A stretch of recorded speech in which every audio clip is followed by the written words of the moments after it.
Skena filmi në plazh, çanta me 700.000 euro del në breg, pushuesit mbushin xhepat.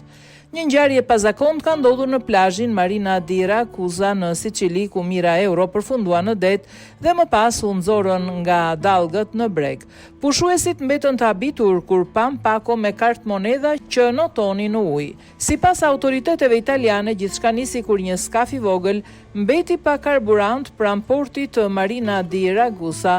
Në bord ndodheshin 4 persona, 2 prej tyre zbritën për të siguruar karburant, ndërsa një burr dhe një i mitur mbetën në mjet, i cili u shty nga rryma detare drejt bregut.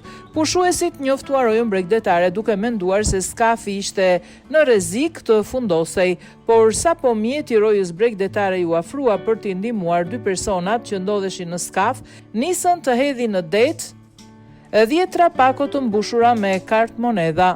Rrymat i sollën pako deri në plazh, ku pushuesit nxituan t'i merrnin. Pak më vonë në vend ngjarje mbrim policia, karabinierët dhe efektivët e policisë financiare, të cilët rrethuan zonën.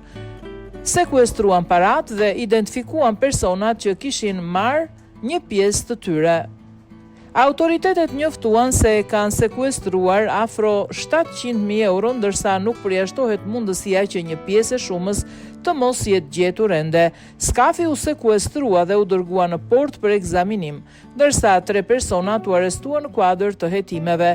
Në bord ndodhej dhe një i mitur, i cili sipas të dhënave paraprake nuk kishte lidhje familjare me të arrestuarit.